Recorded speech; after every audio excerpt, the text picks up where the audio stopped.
So you've got everything that you're going to need to get started. You've got all your supplies and you've got your first mini. I'm going to walk you through all the steps that you're going to need to go through to get ready to start painting that guy. So without further ado, let's get started. Alright, so I got this guy from Reaper Miniatures, and as you can see, his shield is still attached to his base right now. We're going to cover that right away here, but first I want to talk about steams. So as you can see here, it's a little bit difficult, but on his shoulder piece, there's a line, and that line goes all the way around the model, and that's where the mold got pushed together, and so it develops this little line of metal. So I'm just going to give you a quick example with your file of how you're going to get that removed. Now, with metal models, don't be afraid to give it a little bit more force, because they're metal, they can take it. Next up, we're going to remove his shield from the base, so go ahead and grab your clippers here and give it a quick little snip.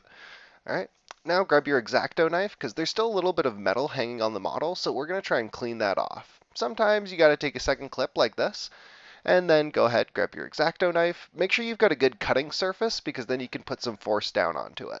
Now, as you can see here, this model got a little bit deformed on his base, so I'm just going to clean that up quickly so that he can fit into his base. Now, we got lucky and unlucky here because now I can show you guys some of the problems with these metal models.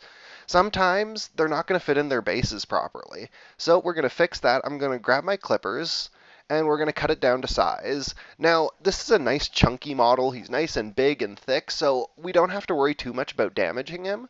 So go ahead, clip it down, take out your file, clean up all those edges and disgusting bits where there are pokey, sharp pieces of metal. Now, when I tried to get him back into his base, he didn't quite fit, so I'm going to take my clippers and not clip it, I'm just bending it back into position. Now, he's having a hard time getting into his base again because of that little deformation on there, so I'm just going to clean it up with my X-Acto knife again, and then boom, he fits into his base properly. So, as you can see, there is a little bit that extends out there, but once we're actually done with putting down a base for your model, it's going to disappear, so you don't have to worry about that. Now, I'm just going ahead and cleaning up that shield as well, just like I showed you with how to do the model, and boom, you're done. But if you're a wargamer, your minis are going to come in something like this. This is your sprue, and it's got everything that you need to build those couple models in there. So we're going to take our clippers out and just start snipping away at pieces. I'm going to show you that this can be done pretty quickly, and you sometimes are going to get a lot of options in your sprues, but you can clip them out anyways and just decide when you get them out. Now, sometimes when it comes to sprues, you're going to get things that you just can't quite fit your clippers into, like that. So go ahead and take out your X-Acto knife, brace that piece a little bit, and then, again, make sure you have a good cutting surface and cut them right on out. And there are other parts, like the staff here, where they're very fragile. You're going to want to use your X-Acto knife here and just be really careful not to bend or break those tiny little pieces. Now, of course, again, you're going to have seams just like you did on the metal models. Plastic models do seem to have a lot more prominent of seams, so you're going to have to do a lot more filing to get them ready for play. But they're plastic models, so they're a lot easier to remove those seams than with metal models. And that's it. Why don't we go ahead and fast forward out to when I have all the seams finished filing down. So there we go. I've got all the pieces filed down for this Roman soldier. Now we're going to work on gluing them together. So there are a lot of types of plastic cementing glue that you can get, but Tamiya is my favorite, so we're going to use it here, and I'm going to show you why. We can use that applicator brush, and we'll stick his head on there. Now, he does have a shield, so we're going to test how that looks. Yeah, so his face is a little covered. Now, the nice thing about cementing glue is that it stays malleable after you've applied it. It takes about a good hour or two before it's going to come actually solid. So it allows you to really put the pieces together for your mini. It'll kind of hold them together, and then you can take a look at how everything's going to look. Now, when it comes to the shield and stuff like that, you might have to hold it together for a little bit longer to get the pieces to actually stick, but that's fine. Just have some patience there, and boom, we've got one Roman soldier assembled and ready for the priming table. So why don't we zoom right on over there now. So you can see my priming setup here. I just took any old cardboard box and set it up so that it was folded nicely so that I have a nice backdrop, so when I go priming, it's not going to get everywhere. So we're going to grab our mini here. You can see him. And we're going to put him face forward as close to the edge as we can so that we can really get in there with the primer. And then we've got our shield. It doesn't matter so much for the shield because it's a nice flat small piece, so we're just going to go put it around the middle.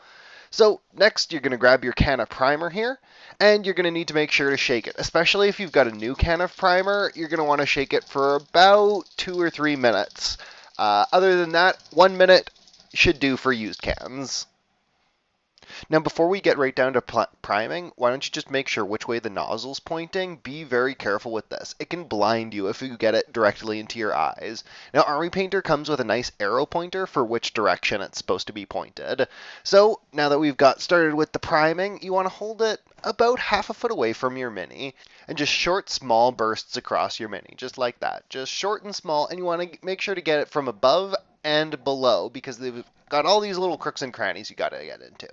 So you're going to come at it from every direction, left, right, front, back. Don't be too afraid if you leave parts that are unprimed because we're going to have to do several coats of it. Several coats of primer is always going to be better than just one heavy thick coat because you're going to preserve a lot more of the details. So let's hop over to our second coat. So now that it's been 20 minutes and the primer is fully dried, we can go and take a closer look at our guy. So you can kind of see it's a little bit difficult in the lighting, but underneath his legs didn't quite get the primer, and then underneath his cloak, and then the cloak itself didn't get much primer. So those are the areas we're going to be focusing on, so make sure he points backwards. Then the front of the shield is looking pretty good. Everything's nicely primed on it, so we're just going to flip it over and make sure that we get it from the other side. So, second layer down, one more to go. Alright, so now the shield should be completely finished. We're just going to take a double check on that one. And it's looking pretty good. It's nice and black and well primed. There are no bits of silver showing, so we can put that off to the side now. For our soldier, we're going to take a look at the back, the cloth. We did that quite nicely. The primer spread across it quite well, and underneath the cloak also went well. So now we just have to get in between his legs. So we're going to take him off of his base to do this one so that we can actually make sure to get under there.